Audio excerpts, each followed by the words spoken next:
বিধানসভা ভোটের আগে পৃথক দুইটি ঘটনায় উত্তেজনা বাড়ছে ভাঙড়ের রাজনৈতিক ময়দান। ভাঙড়ের চালতাবেড়িয়া অঞ্চলে সেখানে একটি জায়গাতে আইএসএফ এর বিরুদ্ধে অভিযোগ যে তৃণমূলের এক কর্মীর হাতে বোমা মারা হয়েছে, হাত ঝলসে গেছে।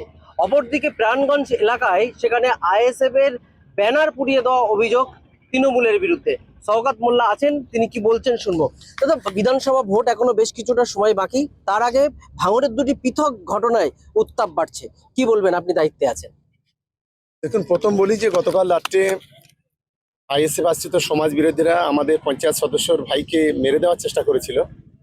বোম মেরেছিল, কিন্তু বোমটা হাতে লাগে। বোমটা গায়ে লাগলে হয়তো স্পট ডেট হয়ে যেত।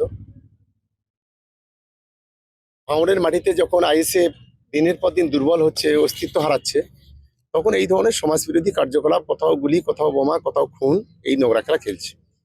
আর এই ঘটনাগুলো ঘটছে সমস্ত নওশাদের মদতে।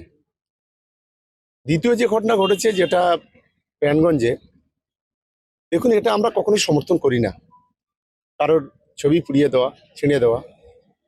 কিন্তু কয়েকদিন আগে আমাদের চালতাবেড়িয়া শানপুকুরে আমাদের মাননীয় মুখ্যমন্ত্রীর ছবি, আমাদের নেতা অভিষেক বন্দ্যোপাধ্যায়ের ছবি অনেক ভেঙে দেওয়া হয়েছে, ছিঁড়ে দেওয়া হয়েছে, পুড়িয়ে দেওয়া হয়েছে।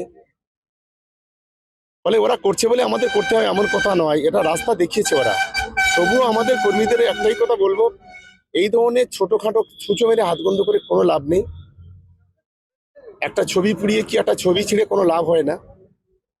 মানুষের পাশে থাকুন, মানুষের বিপদে আপদে পাশে থেকে গণতান্ত্রিকভাবে লড়াই করুন, মানুষের সমর্থন নিন, এটাই আমাদের কর্মীদের কাছে আমি আবেদন করব।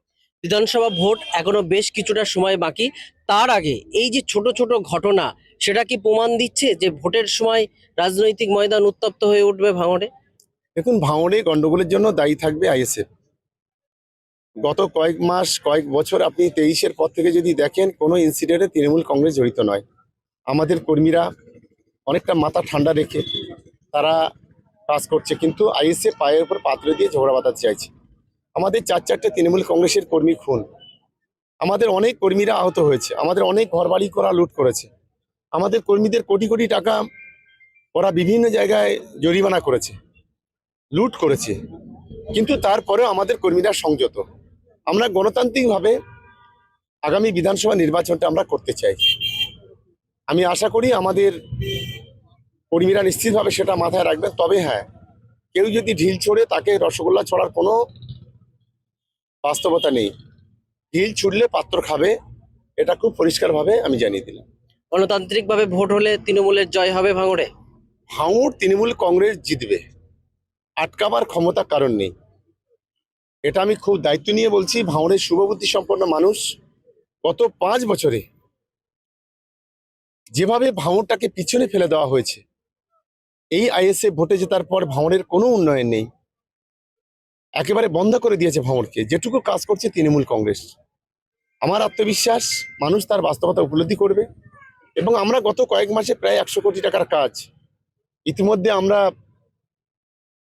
অনুমোদন করতে পেরেছি, প্রিয় দিদির হাত ধরে, প্রিয় নেতা অভিষেক বন্দ্যোপাধ্যায়ের হাত ধরে। আমরা সেই কাজ সব শুরু হবে 65খানা রাস্তা ভাঙড় বিধানসভায়, যেটা আমরা খুব তাড়াতাড়ি শুরু করব।